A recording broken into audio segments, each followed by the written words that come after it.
and welcome to the latest episode of the Modern Brewer Podcast with me, your host, Chris Lewington. Well, in this shortened episode of the Modern Brewer Podcast, we are going to go through some of the key stories and trends of 2024, and I'm going to give some predictions for what I think the craft brewing industry is going to be like at the end of 2025. Well, 2024 has been some year for the UK craft brewing scene and beyond.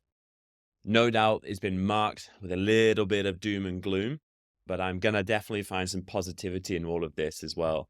I mean, we can't really start anywhere else other than the amount of breweries that have closed this year. And there were some big names, some quite surprising, maybe some slightly less. One that definitely hit me when I saw it was one of those no way moments was Gypsy Hill. I mean, friends of the podcast, I know the team there and Sam quite well. Yeah, that was a bit of a shock for me that they were, luckily they didn't close, of course. They were acquired by Sunrise Alliance Beverages for £5 million. For those who aren't familiar with Sunrise Alliance Beverages, they also own Curious Brewery, Wild Beer, Portobello, and St. Peter's as well. What was quite interesting on this news story was previously, I think it was in 2022, Gypsy Hill had raised £880,000 in crowdfunding, which valued the company at nearly 21 million. And that's despite financial losses. By 2023, they accumulated over £7 million since it started, with reported losses of 1.3 million in 2023 alone. So the real valuation that Sunrise Alliance Beverages gave was £5 million, which probably highlights the true value of the brewery. Now, where it became interesting was it was a little bit of public outcry on the crowdfunding. I mean, there's no doubt that crowdfunding comes with risks, when you invest. But you were buying a brewery based on a £21 million valuation that was a year later worth £5. And I think that caused quite a bit of upset. And there's always a little bit of a narrative about breweries overusing crowdfunding and kind of relying on the goodwill of people and the community around them to fund what could just be a poor business in the back end. I'm not saying that necessarily about Gypsy Hill because I don't understand the true financials, of course, but I can see why there would be some outcry. I mean, a similar thing happened with Wild Beer as well. And I saw a good amount of chatter about when it's right and when it's wrong to crowdfund. I thought it was quite an interesting side narrative that came out of it. But what was really good news is that the brewery is not closed and the brand is still going. All the brewers and all the team are still keeping their jobs and working there, which is great because we all know the market conditions are not great for breweries seeking work, especially in London at the moment, as we'll find out in a couple of the others. And of course, like anyone associated with Sunrise Alliance is going to be pretty happy. Gypsy Hill's a huge brand. It's definitely a big London brand. You see them in a lot of places and the beer is excellent. So, a really good string to their bow, so to speak. It's going to be really interesting to me to see next year how the market sort of reacts to that acquisition.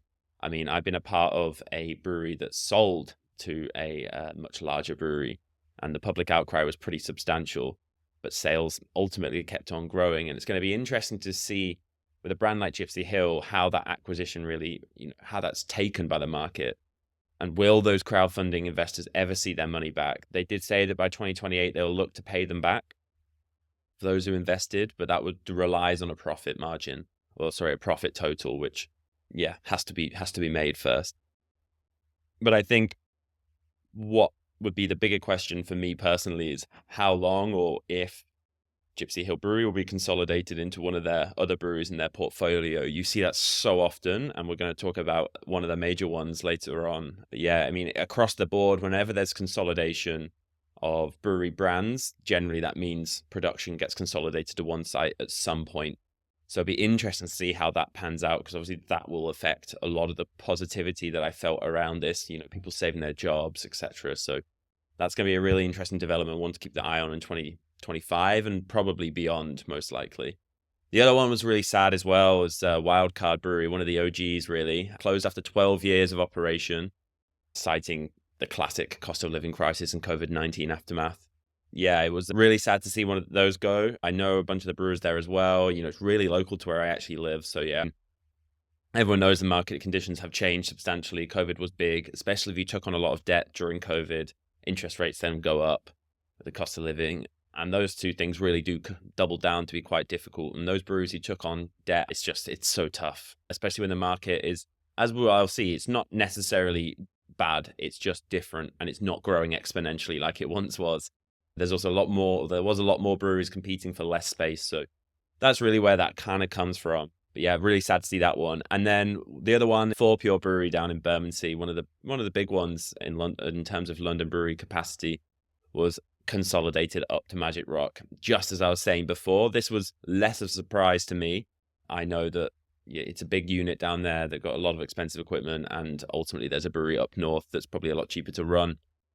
And that's the sad thing with the acquisitions and the mergers, is that this does become a balance sheet. This does become a numbers game, and that sort of the romantic side of craft brewing definitely gets eroded. These are big funded companies who are ruthlessly business orientated. So it makes perfect sense for them to be consolidating left, right, and center. That's, in their eyes, that's the correct way of doing it. So yeah, really interesting to see what actually is going to happen to that equipment, what happens to that brewery brand as well. And they did actually report sales increase of 42% year on year. So it's no illusion that the brand is actually not dying, so to speak, but it's just that they couldn't seem to make the money. Difficult, especially here in London, where everything is exponentially, famously more expensive. But I did want to spend a little bit of time, because I hear so much of this doom and gloom, and quite frankly, at the start of the year, I used to bite a little bit, especially on social media, because I found like there was a lot of narratives that were just a bit false, especially when you dug into some of the SEBA reports. Actually, the net closing of breweries wasn't quite as bad as it was being made to seem. So I've always been quite, positive about it. But when the big names have gone this year, it's obviously impossible to ignore and say that everything's fine. So I did do a little digging into the SEBA report. So of the start of 2024, there was 1,815 active breweries. And by the end, there was 1,721, which means there was a net closure, so including openings. So net closure of breweries of 94, which is about a 5% decrease in breweries over the year. So that is pretty big. The hardest hit regions were the Northwest and the Northeast, and all citing very similar things to Wildcard, which is rising costs, debt taken on from COVID. So there's no question that it is a difficult year for the brewing industry, but it's just a part of the journey for sure. If you look at anyone who knows me and has listened to the podcast regularly knows that I'm like big on economics, and I studied it. And this is no different to any other market that's basically ever existed. So this is like not something that's really bespoke to the brewing industry, and it's not something that's like going to be a huge problem. It's just, as an industry, as the craft beer industry saw such exponential growth in like the 2010s, like it was exponential, it was ludicrous, and that starts to plateau, which is exactly where it's at now. There were a couple big market shocks, of course. COVID obviously dipped into everything, cost of living, but actually some really positive statistics coming out as the average annual production by SEBA members, this is taken from the SEBA report, of course, is up 14%. And is higher than the 2018 and 2019 levels. So it goes to show that actually annual production is rising in breweries, which is genuinely a really good thing, especially as it's going to be coupled with a lot better financial control and financial sustainability, which was absolutely lacking in those glory growth days. I think anyone who's been a part of a brewery will know that margins and cost saving exercises, whilst maybe have been important, were always second to volume, and volume has always been the key, and that's changing, and probably for the best. So I think that's really, really good and positive news that the breweries are increasing their production. And also, if you want to look at this from an economic point of view as well, not only are production levels increasing, but now in theory your competition is reducing. So there's actually now 5% less breweries competing where there were last year. Not necessarily how we like to look at our market, and I know that that's not something that is really a positive, but ultimately if you were to try spin it as something that was good, I mean, at least there is now less breweries competing, the market should stabilize. We'll come into that, but I do think there will be a good stabilization of breweries, especially as people change the way that they operate their business. some of the other takeaways from this report, actually, because it's a really good report if anyone want to check it out. I'll link it in my show notes because I think it's great. And it's really nice to see, just nice to see some statistics. Quite hard to come by in our industry because the data is so sporadic if it even exists. So it's quite cool to see it. They were saying that in the SIBA report that 56% of independent brewers, which is, yeah, not craft brewers, sorry, independent brewers now offer craft lagers. So that's definitely been a big trend over the last couple of years, is that everyone's been incorporating a lager into their profile. And then, of course, the big one, the one that everyone's really talking about in terms of beer styles that are growing, is that non-alcoholic beer category. I feel like no and low get lumped together, and I think they probably shouldn't, because I think they're two very, very different products. But the non-alcoholic beer category is growing, no doubt.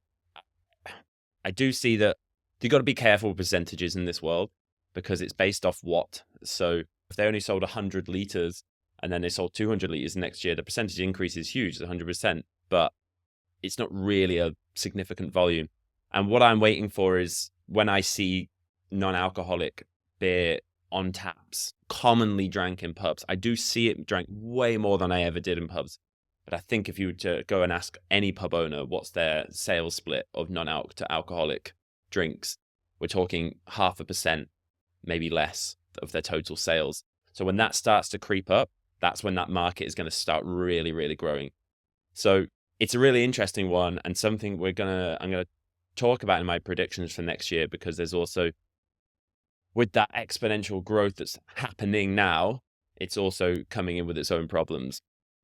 So for me, like, the takeaways from this, financial stability has been a really important topic in 2024. I would say it's almost critical. There are going to probably be some more acquisitions, but not in the same way that we have seen like 5 years ago, where breweries were being bought for big sums of money because of their market potential. There's going to be more of this sort of hawking of breweries when they're on the ropes. That's what I think will be happening more of. We'll see more. I would be surprised if we see any brewery sales in the same way we saw them 5 years ago next year. But I don't think that's a problem either. I think it just means businesses are going to be run very differently, which I think is probably a good thing, and definitely good for the sustainability of our brewery financially and environmentally, actually, as well. I think it's going to be interesting to see how crowdfunding takes a hit from this. There has been a couple of big high-profile cases now, crowdfunded ending very unhappily, and I wonder how many breweries are going to be going down that route in the future. It'd be interesting to see. It's tough to make a prediction on that. It's always been such a reliable source of income for so many breweries, but it's also been, I wouldn't say misused, but I feel like investors feel misled. And there are good reasons for that in some cases as well. But now we are going to talk about something that's way more exciting. I think it's finally time to say that cask beer is back. Did it ever leave, of course, but productions are increasing in breweries. It's 10% year-on-year rise in cask beer volumes, and that's a 14% overall increase in beer production.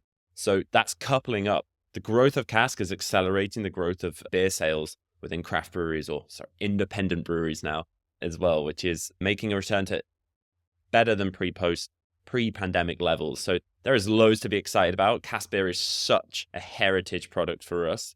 It's really, really important, and it's so great to see it coming back. The race to the bottom of the price of a cask seemingly isn't there as it was once before. So breweries are seeing the opportunity in it now. It's also really quick to make. You can make a cask beer in 7 days. You don't need half the cut, don't need half the ingredients or the processes.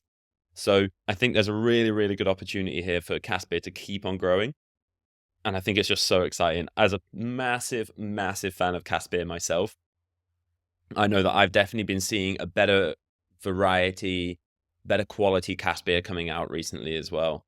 Another statistic I have here is cask beer's share of total beer volumes brewed by SIBA members grew from 53% to 63% over the year, indicating that 10% increase. So that's so exciting.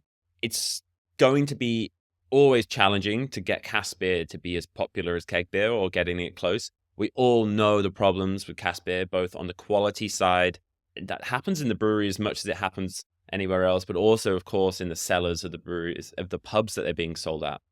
But then it's also the wastage aspect of it.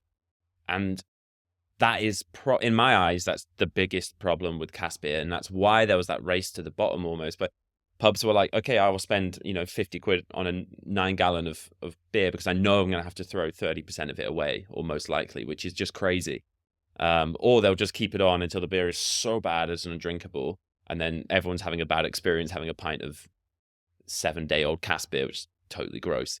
So I feel like there's still some things to overcome. I heard a really interesting concept at, I can't remember which trade show, and I really apologize to whoever it was who told me, because I can't remember who told me this either. Because I remember sort of rejecting it a little bit at first, and I've been thinking about it for ages. But they've been basically they were the brewery that was they would condition the cask beer in the brewery for the quality, get the quality to be as you would drink it in the pub, and then they would rack and dispense it out of key kegs or similar style kegs rather than putting it in the cask. So the beer remains uncarbonated, but also unoxygenated by the cellar air. So you can also now dispense this out of a cask line as well. So these have these little improvements that actually could be quite interesting for cask beer. I mean, I can't vouch for this method. I haven't seen it, and I haven't tasted a beer, I don't think, that's come out of this. So maybe it's not going to do it true to style, but is this the modern approach to cask beer packaging? Because the ultimate holdback for me in cask beer is both the cellar management and the wastage. And if that could be solved, cask beer has a real opportunity to come back even stronger next year. Okay, let's look at 2025. And these are my 3 predictions for 2025. Number 1, and it's a little boring, I do warn you, but the financial sustainability will be the number 1 most important topic in craft brewing by the end of 2025. It already is very high up, but I feel like financial sustainability will become more talked about than even environmental sustainability. I'm going to circle right back to the very start of this podcast where we talked about the brewery closures, the feeling of this doom and gloom, but ultimately how craft breweries are learning to adapt and survive to a new market.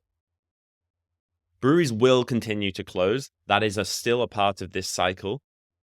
But previously, where breweries were volume chasing and revenue hunting, I feel like they're now looking at margins, and financial sustainability is the key to their survival rather than just exponential growth.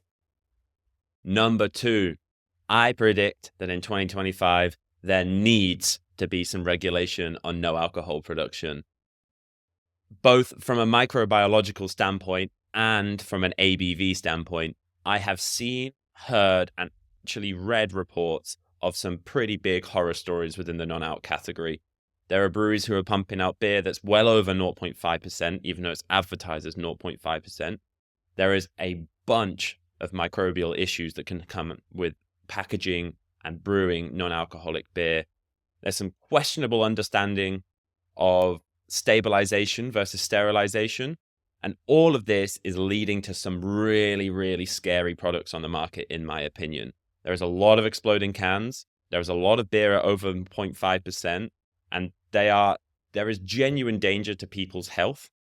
E. coli can exist in these 0.5% less beers. These are things that we never have to worry about as brewers because we always have the protection of alcohol. And right now, there is absolutely no regulation on any of this. I can make a beer at 1% and sell it for 0.5 because no one's checking. And there are people who are regularly doing this. And I feel that that's going to be something that we need to solve as a brewing industry in 2025. Do I think there will be regulation in 2025? I can't say. It's down to the government, and they probably have bigger fish to fry this year. But I'm saying that we should and we need some form of regulation, whether that comes from internally, from within our own industry, where we send things off and we have a report, or we have a way of verifying that what we're doing isn't damaging people's health and aren't giving beers that are over 0.5% labeled as 0.5% to the greater public, because I think it's in all of our best interest to make sure that doesn't happen. Number 3 on my list is the localization of the craft brewing industry. Is the time of a brewery becoming the hub of the community coming back around? This is exactly how brewing has been surviving for 5,000 years, by being essential parts of the community. Have we lost some of that over the last 10 years, as a lot of brewers have sought growth, supermarket contracts, wholesale agreements? Have we lost that sense of community within the brewing industry and our connection to the local community? Maybe. I think we probably have, but actually what we have forgotten is how much defensibility that local community gives you. I will say this again. The brewing industry has been going around for 5,000 years, essentially because it's always been a part of the local community. Beer, when drank in moderation, is an essential part of socialization in this country. And we need to combine focusing on the community and margins to really maximize breweries' long-term sustainability. I predict that more breweries this year will be working on community projects, collaborating with local businesses rather than national brewers, local artists, having more tap rooms, building a community event around those tap rooms in order to build that defensibility and regrow that connection with the local community. And that's everything for this episode. The next episode will be going back to the usual full-length format, and it's a doozy. I have the iconic Luca Lorenzoni, former MD of Camden Brewery and ex-CEO of Northern Monk Brewery. For those that read his 3-piece article in the Brewers Journal last year titled "The Future of Craft Beer," will know the insane levels of knowledge that he has to share. For me, that was one of the best written 3 articles I've read in a long time. There was so much value given in there. I really, really, really enjoyed them. I can't wait to bring you Luca's point of view on what we're going to talk about in the next episode. I also can't wait to bring another year of podcast to the listeners of the Modern Brewer podcast. Thank you to everyone who's listened to a single minute of this over the last year. 2024 was great on a personal level for the podcast, and I can't wait to see how 2025 is. And this time next year, I'll be sat in the same place, hopefully saying how right I was with all my predictions. Enjoy the rest of your festive period, and I can't wait to catch up with you on the next episode of the Modern Brewer podcast.